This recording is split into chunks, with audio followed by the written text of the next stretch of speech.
I talk really fast. And I do apologize. It's okay. It's fine. Is this making sense? Raise your hand if you guys are following me. Please be honest. I mean, there's no point in me driving all the way out here. Okay. In a summary, Jazakallah khair, brother, all that I'm really saying in all of this is that when you develop, Bismillah guys, when you develop a healthy relationship with your child, and that child becomes 15, 20, and he's offered drugs, and he sees that all the other kids in school are dating, and your daughter says, Mom, some boy asked me out in school, you know. If you have a healthy relationship, if you're emotionally coaching with your children, will they be more or less likely to go to the parents and tell these types of things? More or less likely? More likely. Much more likely. We cannot shield our kids. We have to face the reality, dear brothers and sisters. We're living in the country. And now I see most of the Muslim world, even because of globalization, so on and so forth, these realities exist over there as well. Don't tell me that kids in Palestine and so on, and they don't smoke. I actually, subhanAllah, one of my clients, she told me that her brother is on a very strong drug. I don't even want to mention the drug's name. I don't know about it, but it's really scary. It's a drug which causes permanent psychosis, complete brain damage, irreversible. And so she said that he did this when he was older. He got into this when he was a little bit older, and so he just left the country just to escape from the drug dealers and this and that. And he went to Palestine. And I said, did he stop there? She said, I don't know, because a lot of the kids in Palestine now, are dealing with this. And I was shocked. I was like, there's no way that drug can come to Palestine. She was like, no.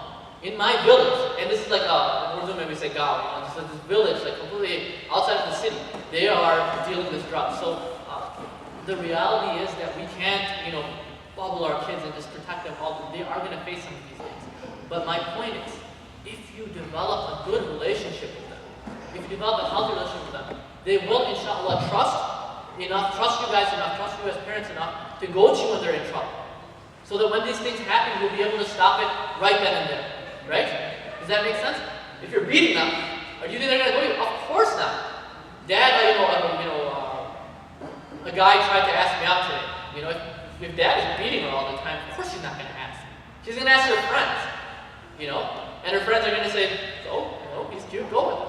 It's not good, right? Or if they overreact, right? Oh my God, a guy talked to you, we're going to take you out of school, you're not going to learn anything, no more, nothing, Is she going to tell? Of course she's not. You understand my point? But if they can see us as, inshallah, competent, calm, understanding parents, they'll be very comfortable to tell us. And most of my clients, believe me, most of my clients did not grow up in this environment. They grew up in one of these other three ghettos. And so they would tell me, and then, by the way, I don't know if you guys remember, I told you one of my clients was facing 2 felony charges. You guys remember that? Okay, good. Anyway, I made, alhamdulillah, I got a text message from him, so he got off on probation, alhamdulillah, because he was looking at jail time. But anyway, this brother, very good kid, very, very good kid. He got into drugs, later on. He said that, I love my mother. She's just, she's such a wonderful person. The only reason I did not go to my mother is because I knew she would just completely, get herself sick with depression and anxiety and overreact and get so worried that even when I was being bullied when I was young, I wouldn't go to my mom. He was scared to go to his parents. You understand that? Right? So it's important for us to be emotionally coaching to our parents, to our children. So let's summarize this real quick. Okay, so emotional punishing style, like I said, showing emotions is a sign of weakness, boys don't cry, just deal with it. That's kind of the message of emotionally punishing parenting. Okay? Emotionally dismissing parenting is, I don't want to deal with it, just ignore it. Ignore your feelings and they'll go away. They don't. Unfortunately, we don't have a release, safety valve which just releases some of this tension, and usually we just take it out on our families, right? And there's emotionally overreactive parenting. Parents become highly anxious over everything when seeing their child in any type of distress. They become overly anxious. Some of our parents, some parents nowadays, subhanAllah, we call this helicopter parenting. Anybody heard of that before? You guys know what that is? Helicopter parenting is where literally the parent is hovering over the child at all times. To do your homework, okay, they'll spend 2 hours just staring at the kid as he's doing homework to make sure he's doing homework. Mom, I got it. No, I want to make sure. It's very competitive. The SATs are coming up. Do you know the percentage of kids which get into medical school now? It's very competitive. You have to all the time, constantly. But do you know what happens at that time? If you give all of your attention, especially I'm saying this to sisters, especially. I don't mean to pick, but I've seen this a lot. If you give all of your attention to one child or just your children, what about your husband? What about the rest of the family? What about your parents? So in trying to fix one relationship or focus on one relationship, you're going to cut off all the other relationships. And this is where problems begin. You know, so this is something that's important for us to stay balanced. So not only that, what about yourself? What about yourself? Parenting is very scary. I understand that. What about yourself? Have you taken care of yourself? Sheikh McKinzie, he mentioned a verse in Surah Al-Tahrim where Allah Azza wa Jalla says, أعوذ بالله من الشيطان الرجيم يا أيها الذين آمنوا قوا أنفسكم وأهليكم نارا إلى آخر آية. That, oh, you who believe, قوا أنفسكم وأهليكم نارا. Oh, you who believe, protect yourselves and your family from the hellfire. Allah Azza wa Jalla in this verse is teaching us something. He's saying protect yourselves first. Look after yourselves first. If you can't protect yourself, how are you going to protect your family? So sisters, especially my dear sisters, please remember this. Take a break once in a while. Take a break for yourself. Go out, attend masjid programs like this one, relax. You know, take it easy once in a while. If you overwhelm yourself, Allah, you're not going to be good to your family, your husband, nothing. You have to take a break once in a while. We're human beings, right? And so this is really the advice that given to one of the companions even that, you know, everything has a right over you. Your body has a right over you. You have to watch what you eat. You have to watch how you sleep, everything like this. You know, you're not robots. You're not running on just, you know, you can't keep doing that forever. You know, your religion has a right over you. Your ibadah has a right over you. Your husband has a right over you. Your wife has a right over you. Your children have a right over you. You have to be able to divide these evenly. Has anybody ever flown on a plane? I'd like to give this example. Has anybody ever flown on a plane before? Airplane? Yes? And so, I don't get to fly much. Is this being aired live? Or is streaming or something on internet? Okay, so my wife will never see this? She's terrified of flying. And so, anyway, so I don't get to fly as much. But when you go on a plane, they tell you the safety instructions, right? What do they usually say if God forbid, well they don't say God forbid, but they say like if the plane is going down and the oxygen masks come down, what do they say? They say put the oxygen mask on who first? The adults. On yourself, right? As a parent, that's insane. If the plane is going down and your kid is sitting next to you, I mean that's the first thing you want to protect your kid, right? But they say put the oxygen mask on yourself first. Why do they do that? Sisters, why do they say that? Because if she is not feeling better, then she cannot take care of it. Exactly. If you do not protect yourself, if you do not care for yourself, what are you to your children at that point? You'll pass out, you'll run out of oxygen even before you have the chance to put the oxygen mask on the child. Does that make sense? That's the example of parenting. I think it's an excellent example of parenting. This is how Allah, you know, he said, protect yourselves first and foremost. Don't let this anxiety get the best of you. It's scary being a parent. I understand that. But if you're not taking care of yourself, at the end of the day, you're just going to get burned out. You're going to strain relationships with your husband, strain relationships with your children eventually. So we really need to keep this in mind. Good, Jeff. Hey, how are you doing? Good. You missed the best part. It's over. So we discussed that emotional coaching is probably the best parenting style. Okay? You all agree, right? It was the best outcome. There's two basic components which are in emotionally coaching parents. Two traits, two qualities that we should all aspire to have. Number one, emotions are part of being human. It's okay to cry. It's okay to feel sad sometimes. It's okay to cry. It's okay to feel sad sometimes. SubhanAllah, the brother reminded me of an incident. in the seerah, where the Prophet ﷺ showed us that it's okay to cry. Did the Prophet ﷺ cry? Did he become sad? There's a beautiful narration where when did the Prophet ﷺ's mother die? He was six, right? Yeah, he was 6. When did he become a prophet? 40. Yeah. So 36 years later. I don't know if this, Sheikh, correct me if I'm wrong, but I don't remember if this incident was in Medina or Makkah. Possibly Medina, I don't remember. The Prophet ﷺ was traveling with his companions, and he passed by a grave, and he began to cry. He began to cry, sallallahu alayhi wa sallam. And as he was crying, the companions, they began to cry. They didn't know why he was crying, but to see their beloved Rasul sallallahu alayhi wa sallam crying caused them to cry. They didn't even need to know the reason. They said, our Prophet is hurt, so we're going to be hurt. Sallallahu alayhi wa sallam. How close they were to the Prophet of God. And one of them asked, Ya Rasulullah, what has caused you to cry like this? And he said, this is the grave of my mother. And I was just missing my mother. Amina, she didn't die Muslim, right? No. I mean, imagine the pain and the grief that the Prophet ﷺ had to go through. I mean, and he loved the whole ummah. He loved the whole ummah. And to see anybody, destined for the hellfire is heartbreaking to him, sallallahu alaihi wasallam. But he showed emotions at that time. Uthman radiallahu anhu, when he lost his wife and his child within a short amount of time. I mean, God, it's bad enough to lose a wife and to lose a child. He would go to the masjid and he would be quiet. He would pray his prayers, but he wouldn't interact as much with people.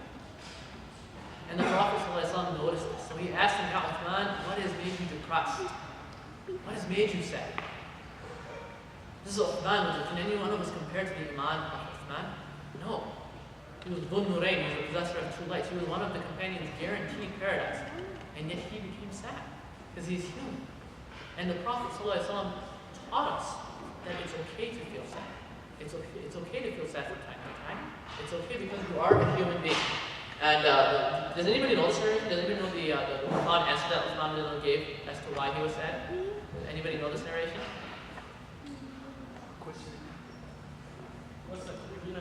Does anybody know why Uthman was so sad? Obviously after losing his wife and child. But that wasn't the only reason he was sad. There was a bigger reason why he was sad. Does anybody know that? Who was the wife of Uthman? Who was his wife? Huh? The Prophet's daughter. So the Prophet ﷺ was his father-in-law. And so Uthman, not only was he saddened by the loss of his child and of his wife, but he said, Oh Rasulullah, I've lost this connection with you. I've lost this connection with you, and this is what's making me really sad. You're no longer my father-in-law, And so that's when the Prophet ﷺ famously, he comforted Uthman, and he said that if I had, a numerous amount of daughters, I don't know, what is the narration, Sheikh? Do you remember? That's correct. Yeah, if I had another daughter, I would keep marrying too. Yeah, I would keep marrying your daughters one after another to show the love he had for Uthman. It was a beautiful interaction, but the point of that was that the Prophet would say, Astaghfirullah, you're showing emotions, go for your Allah, have some, go read them. He didn't say that. Uthman doesn't need to be told to have patience. He was the definition of patience, but the Prophet taught him that it's okay to feel sad. Then the second, once we teach our children that it's okay to cry sometimes. It's okay to feel sad. It's okay to be scared. We all do it as human beings. Okay? The best of us do, right? Yaqub alayhi salam, what did he say? Beautiful, beautiful verse in the Quran, right? إِنَّمَا أَشْكُو بَثِّي وَحُزْنِي إِلَى اللَّهِ. Verily I complain of my grief, my sadness, my depression, my sorrows to Allah when he missed his son Yusuf alayhi salam. He was a prophet of God. Can anybody question his iman? Can anybody question his faith? Can anybody say that he was being weak, lack of faith? Dr. Yasser Qadi actually, he's a very good friend of Sheikh McKenzie's. He had made a statement a while ago talking about depression. He actually blurted out that depression, is a sign of weakness. And there was a lot of psychologists and a lot of people in my field which really told him, shit, you can't say this. So he retracted his statement. He realized that, subhanAllah, I really take that back. There's a lot more that goes into depression. It's certainly not a weakness. It's certainly not a weakness. But the second thing is self-soothing. The second thing we teach our children is self-soothing. What I mean by that is, what can you do about that depression? What can you do to deal with that stress, to deal with that anxiety? I had the opportunity to sit with one of the world-renowned experts on depression. His name is Dr. Michael Yapko. And I met him a few years ago.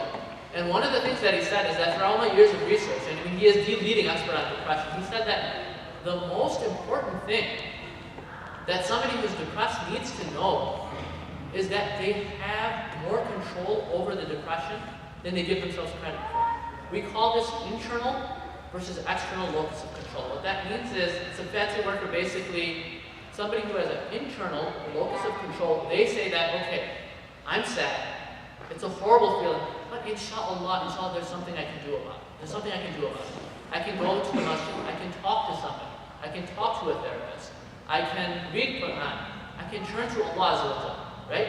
Sometimes the times when we're really, really sad, I don't know if anybody's experienced this, when life becomes overwhelming, is the times when we turn to Allah the most, is the times when we turn to Allah the most, when we turn closest to Him. We turn closest to Him. I remember years ago, I was going through a very difficult time in my life, and it just became overwhelming. And so I spent most of the night just standing up in prayer. And I remember praying 2 rak'ah. And the only dua I made was that, Ya Allah, I just am tired. Anta arhamur rahimin, you are the most merciful. You never get tired of me complaining. But Allah, I'm just tired. I'm tired of fighting with my spouse. I'm tired of, worrying about finances. I'm tired of Allah. And you are the person who I complain to. Perhaps this one action, this one dua can be so beloved to Allah that it might mean the difference between paradise and hellfire for us. It might be that one beloved action, So there are things that we can do, and the more we feel that we have control over the depression, that we can do something about it, the easier the depression becomes. There's nothing wrong with being sad, but it's when depression takes over our life that it becomes problematic. Okay, so let's talk about a few more examples from the seerah of how the Prophet ﷺ taught us how to manage emotions. Okay, these are just a few select. Like I told you, I like to look at the seerah through the lens of the therapist. One of the brothers, actually reminded me. He said that as we talk about loving our children, it's important for us to also love other children just as much. Another tangent, actually. One of the reasons I married my wife, I should be very embarrassed if I told her this in public, but one of the reasons I married my wife was just one quality. She's not a scholar, she's not a therapist, she's not, we are different night and day. Her idea of having a fun time is watching PTV or something, just watching, some television show or just relaxing and staying in bed. My idea of having fun is bungee jumping or something crazy. I like mountain biking, these types of things. Completely night and day opposite. I married her for one quality. That was rahmah, mercy. I saw the way my wife, she comes from Pakistan, and Pakistan is a very poor country. I saw the way that she interacted with the orphans. How when the servants used to come to the house, she never made them feel even one bit less as important. Never made them feel important. They would bring, the servants which would come to the house, they would bring their younger sister, who was maybe 10 or 11, and she would treat her just like her own younger sister. And that's what made me fall in love with her. And I that was almost, I don't know, like 8, 9 years ago. And, I thank Allah that I made that decision every day of my life, because it's an important quality. So it is important that not only do we love our own children, but we love our other children in the Ummah as well. So Jazakallah khair, brother, for bringing that up. May Allah instill this rahmah in our heart. The Prophet ﷺ once, he used to visit a boy who he called Abu Umayyah. Obviously, he was the father of Umayyah. He just used to call him this lovingly. He was the younger brother of Anas ibn Malik. You all know Anas ibn Malik, a very famous companion. He was the younger brother of Anas. And so he was, sounds like in the narration, maybe 2, 3, 4 years old. Very young, okay? And now think about how the Prophet ﷺ dealt with him. Was how emotionally coaching the Prophet ﷺ was to his boy. This young boy, he used to have a pet bird, okay, named a Nughay. He named the pet bird Nughay. And he used to play with this bird. He loved this bird. And it sounds like from the narration, the Prophet ﷺ would often ask him, how's your pet bird and so on. And one day this pet bird died, okay? And so for us, it's like, okay, so what? It's a stupid bird, I mean, this is the Prophet of Allah.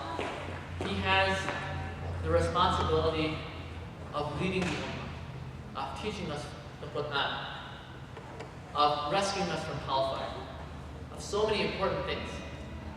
Yet he, sallallahu alayhi wa sallam, because he was truly rahmatul lil alameen, mercy to mankind, he found time to sit with the child and he asked this child, Ya Aba Qadir, ma fa'ala al-Nughay? Oh man, what happened to your pet bird? Let's talk about it. He had time to console a grieving child over his pet bird. Sallallahu. Can you imagine that, guys? I mean, we don't think about this when we think about the Prophet of Allah, sallallahu. But he, in all of that he had going on, he had time to sit with a child and talk about his pet bird. Okay? Anas bin Malik, he was narrating this narration, by the way. He remembered this years later. Anas bin Malik, when he was 15, 16, he was ready to die for the Messenger of Allah sallallahu alaihi wasallam. He was ready to die for him because he saw the love that the Prophet sallallahu alaihi wasallam, the importance that the Prophet sallallahu alaihi wasallam gave to children at a young age, and he built them up this way. And so this is how the companions became the way they are. Right? We're worried about teenagers, when they grow up, will they respect Islam? Believe me, if you have that connection, wallahi they'll remember it. If they don't remember it at 15 or 16, because kids start to get that attitude, they'll remember it at 20. They'll remember it at 30. Okay? I'm married, I have my own family now. I still remember the good things that my parents did. I can't thank them enough. Wallahi, they will remember. They will remember. Anas bin Malik, he remembered how kind the Prophet was to his young brother. Okay? Allow your children to grieve and show interest in their lives. Okay? For example, if your daughter says, I broke up with my best friend and so on, it's not the most important thing. You have a million other things going on, right? As parents, we have a million other things going on. But for that child, in her world, that's the most important thing for her. Does that make sense? She's not worried about the bills. She doesn't know what rent, when is rent due and all of this. To her, her whole world just collapsed because her best friend broke up with her. Sit down and talk to her. Understand that that's her world right there. When dealing with loss of a loved one, it helps to praise the clarity of explaining this. Holding children in prayer. The Prophet ﷺ would often hold children in prayer. Even, you can imagine that the Prophet ﷺ, as he's holding a child, right? And if you can just imagine this, he's holding a child like this, sallallahu alaihi wasallam. The child looks back, he's 3, 4. Who does he see behind him? Or her? Who does he see behind him? He sees the likes of Abu Bakr, and Umar, and Uthman, and Ali, radiallahu anhu. And he's, thinking, subhanAllah, the Prophet ﷺ has put me in front of all of these companions for that moment. You tell me, will this child have confidence growing up? You tell me, will he? Will he have any self-esteem issues? No. He's going to remember that time, 3, 4 years old, because a lot of these narrations, I mean, the companions, as they get older, they remember these incidents. He's going to remember the time the Prophet ﷺ held me up in prayer, and I saw behind me all these great companions, and for once I was in front of them. I was in front of them, and the Prophet ﷺ gave me that honor. He gave me that dignity.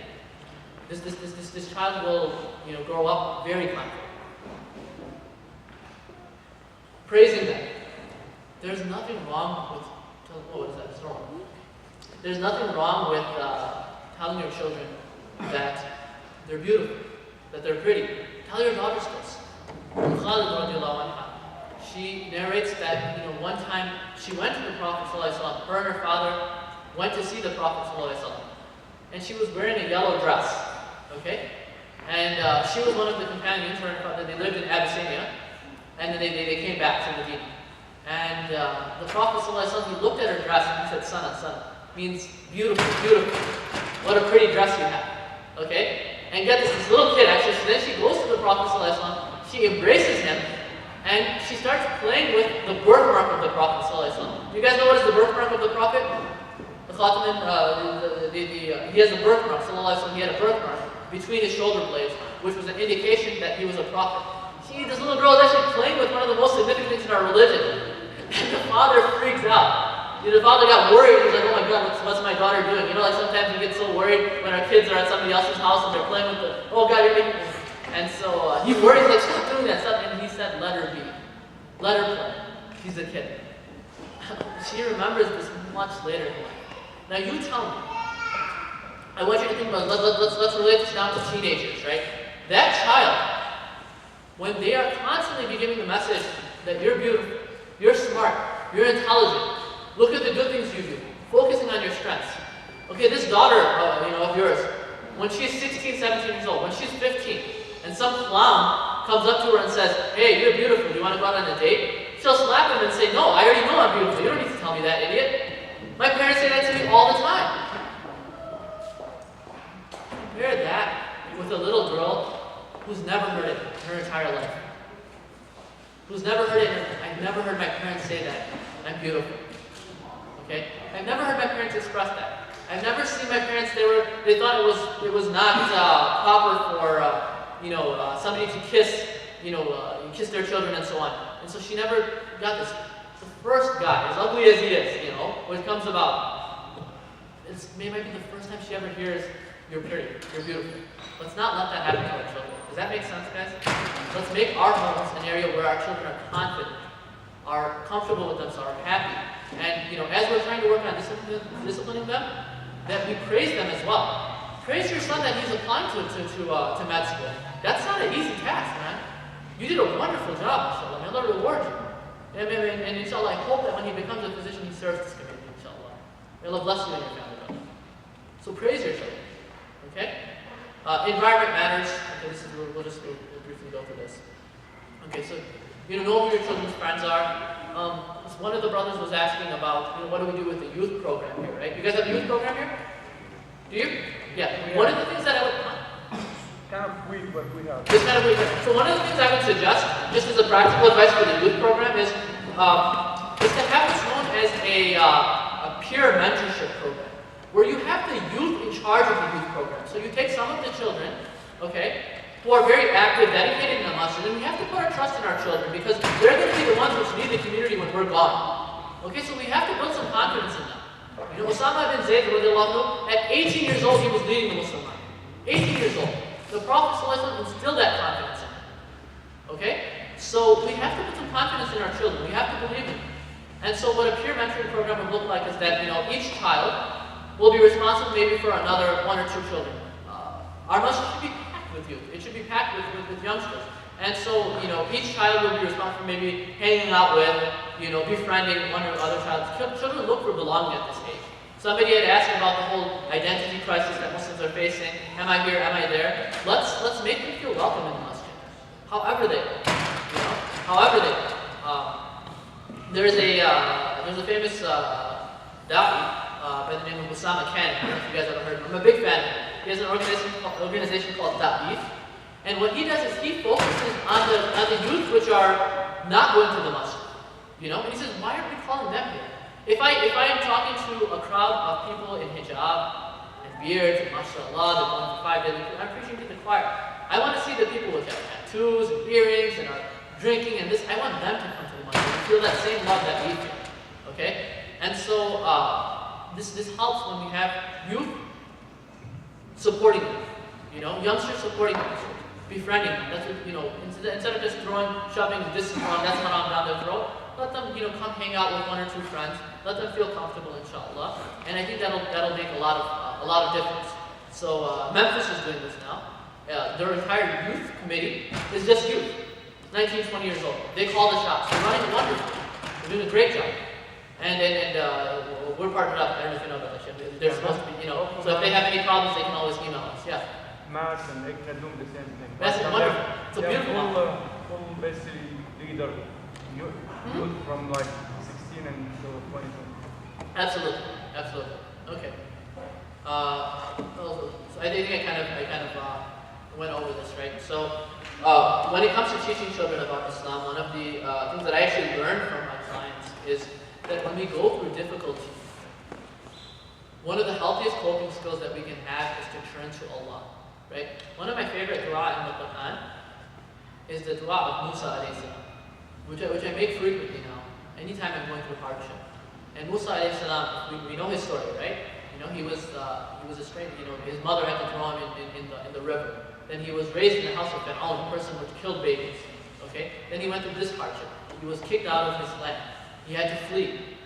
And Musa alayhi salam, after going through all of these hardships, having to run, being homeless basically, without a job, without a home, after helping 2 women, he collapses and he makes a dua and he says, "Inni lima anzalta ilayya min khayrin faqir."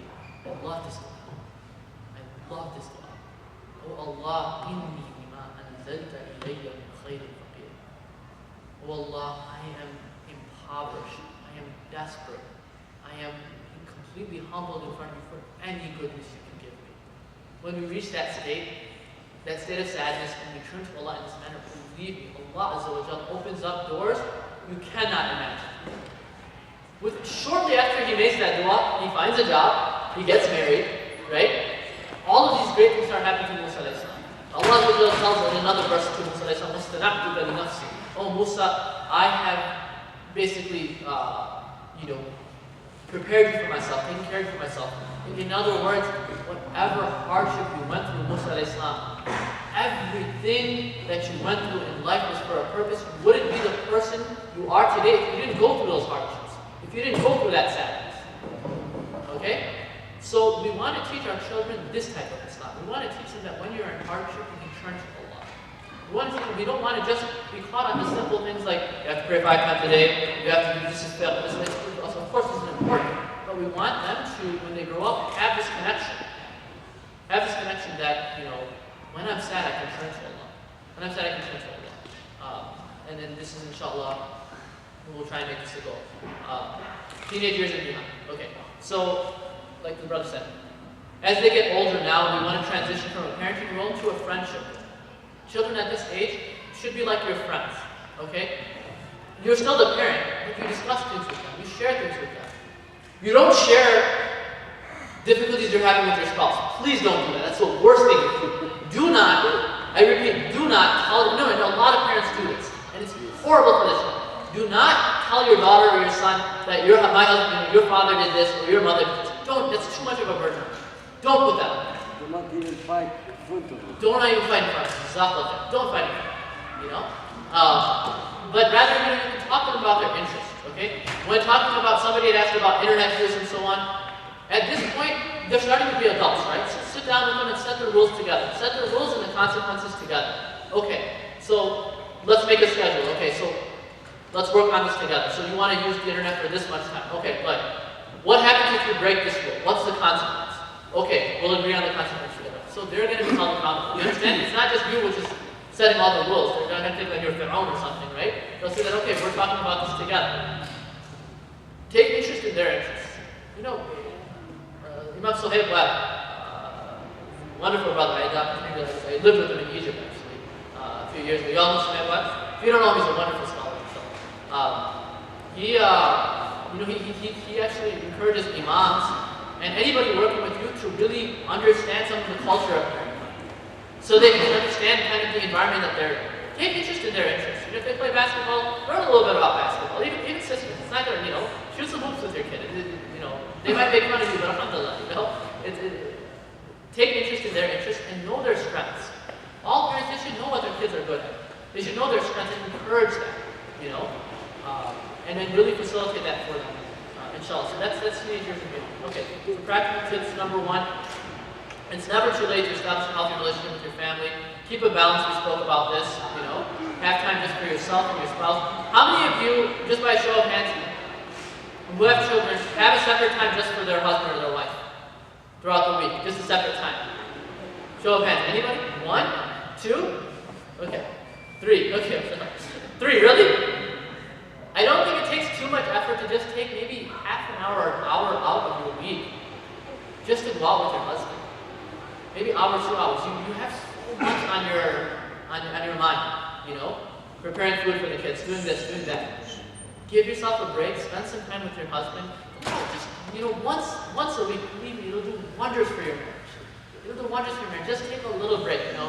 Have a babysitter, drop them off if you have family close by, something. If there's a youth program going on, drop them off and, you know, go out, go to a nice dinner, do something romantic, anything. Go out for a walk, whatever it might be. But spend some time doing this, you know. We need a break sometimes.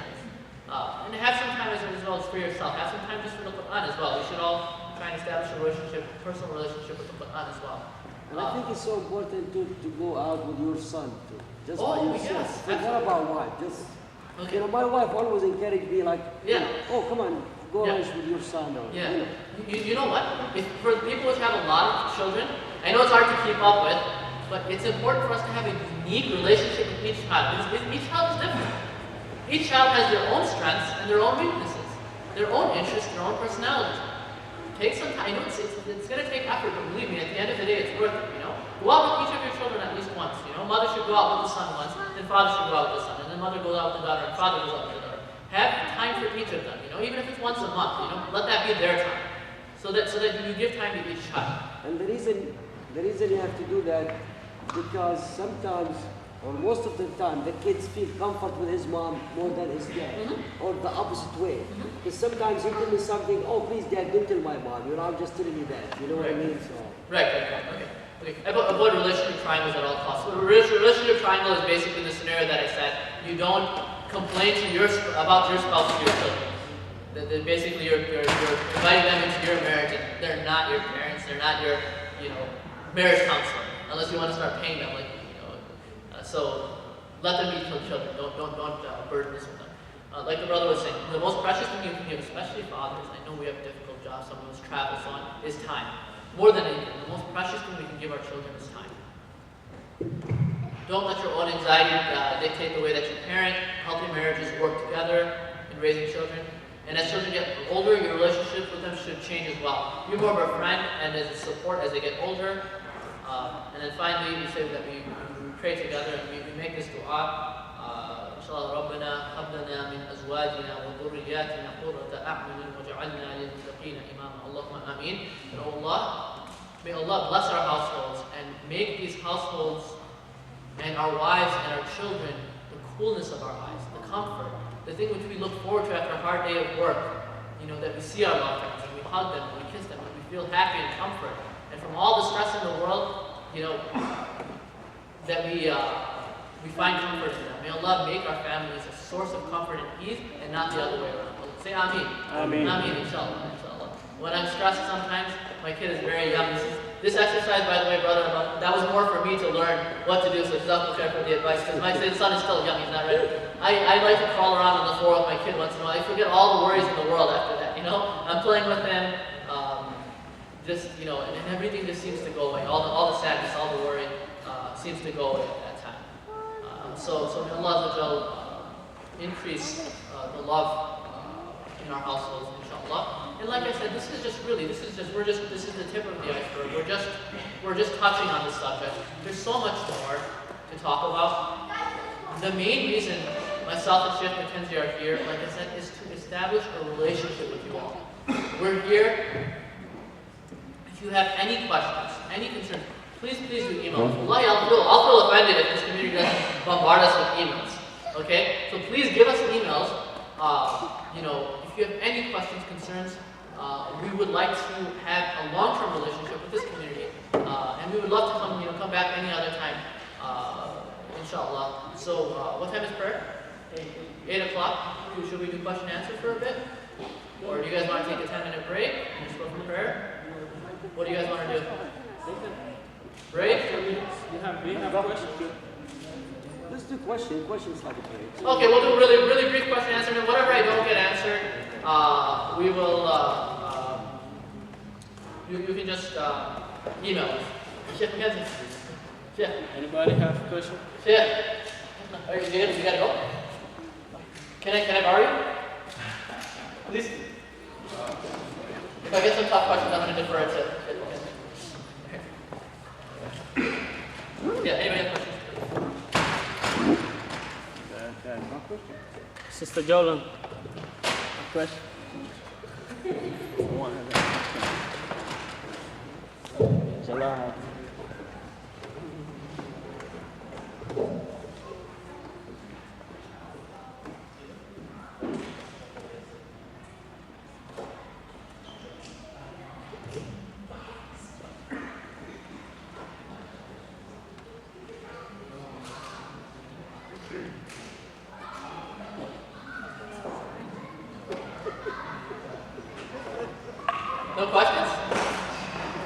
Yeah, okay. So usually when there's no questions, I get worried. I'm like, oh wow, nobody understood anything I said. I must have done a bad job. So. Assalamu alaikum. Walaikum salam wa rahmatullahi wa barakatuh. I was here last night and you talked a lot about a lot of the problems that a lot of Muslim families go through, a lot of kids, a lot of teenagers.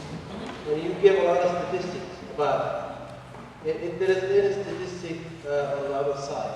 How a lot of good families, kids growing in this environment and still growing up in a very healthy, mindset and goal.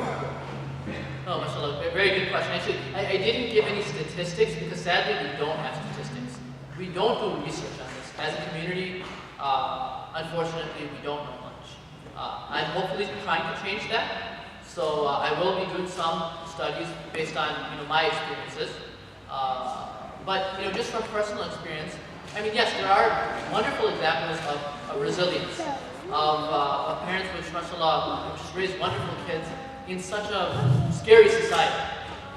It can be done. It absolutely can be done.